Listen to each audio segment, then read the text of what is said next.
O povo de Israel havia caído em ciclos de rebelião e opressão devido à sua infidelidade para com Deus. Eglon, rei dos Moabitas, domina Israel por 18 anos, impondo pesados tributos e opressão sobre o povo. Meu nome é Eude, e esta é a história do assassinato mais perigoso que você ouviu falar. Meu alvo não era um homem comum, mas um rei, dentro das muralhas de seu castelo.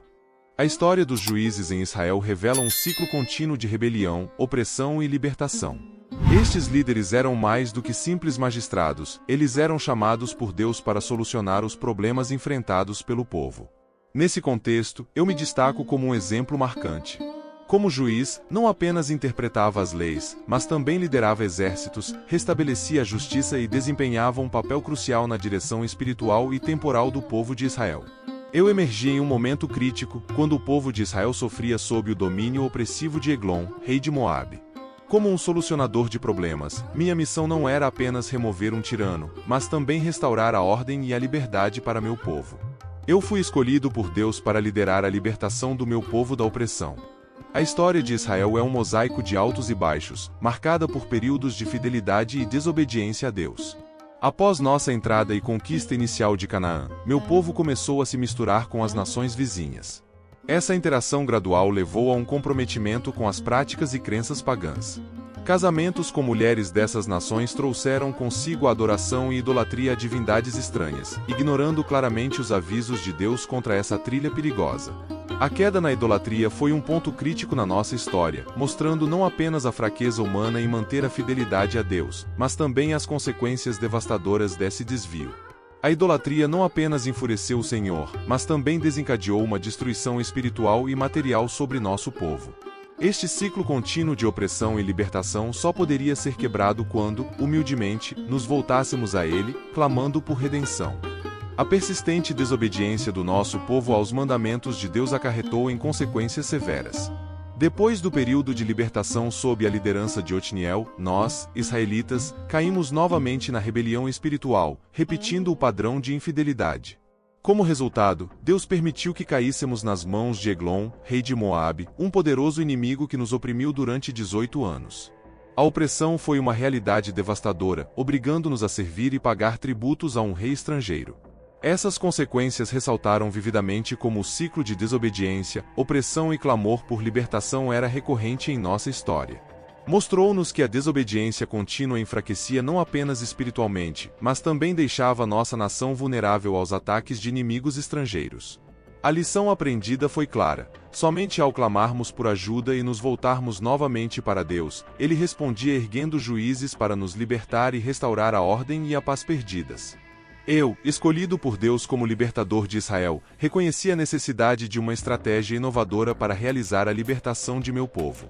Minha habilidade como canhoto se tornou uma parte essencial do plano, pois forjei uma adaga especialmente adaptada e a escondi em minha coxa direita, um local inesperado para portar uma arma naquela época. Essa escolha não convencional de esconder a adaga foi um testemunho de minha astúcia e determinação em cumprir a missão designada por Deus. Ao me apresentar diante de Eglon como mensageiro de tributos, planejei cuidadosamente cada passo, consciente de que minha condição incomum e a mensagem secreta que afirmava possuir poderiam garantir acesso direto ao rei. Essa abordagem estratégica permitiu que eu me aproximasse do rei, sem suspeitas, chegasse ao quarto privado de Eglon para executar o ato que libertaria Israel. Minha coragem e determinação em realizar o plano revelaram não apenas minha habilidade estratégica, mas também minha fé inabalável na orientação divina para libertar meu povo. A singularidade do plano não apenas demonstrou minha habilidade e preparação meticulosa, mas também serviu como um testemunho de como Deus usa pessoas incomuns e habilidades únicas para realizar seus propósitos.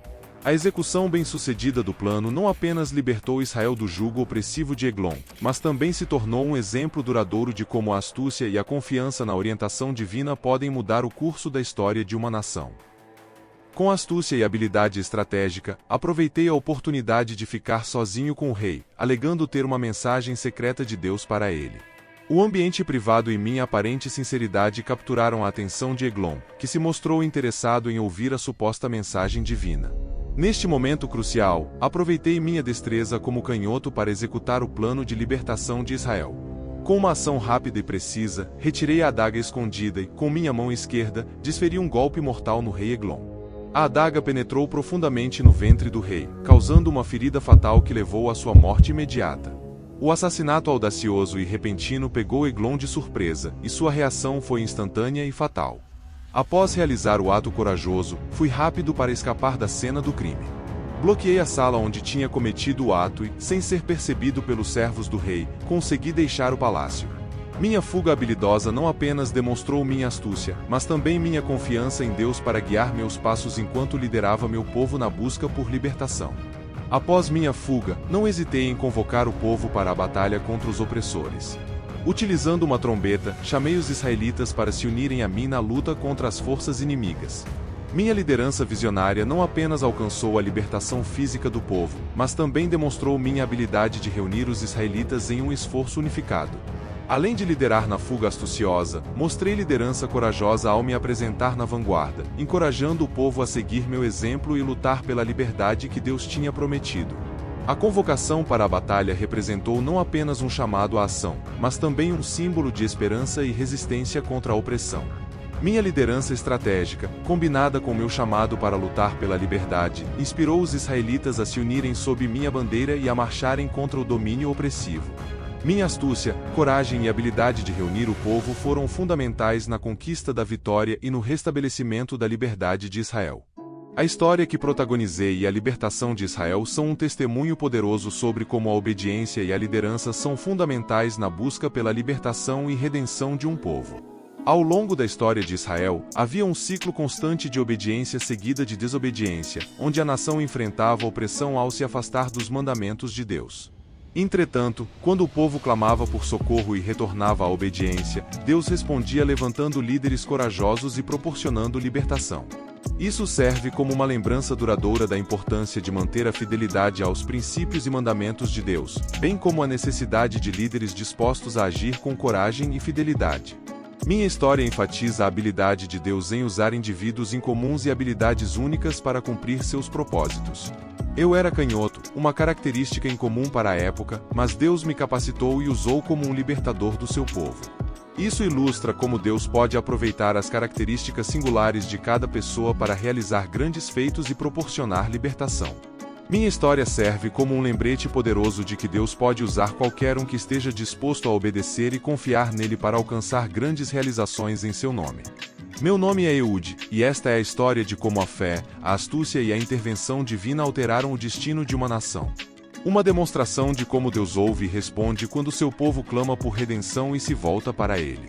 A história de Ehud e o assassinato do rei Eglon nos desafiam a refletir sobre coragem, justiça e ação frente às adversidades. Convido vocês a considerarem como essa narrativa pode influenciar nossas vidas hoje. Que atos corajosos podemos realizar para promover a justiça e a liberdade em nossos próprios tempos? Compartilhem suas reflexões nos comentários abaixo e não se esqueçam de se inscrever para mais conteúdos que exploram as histórias fascinantes e os ensinamentos atemporais da Bíblia. Obrigado a todos e até a próxima jornada de descobertas.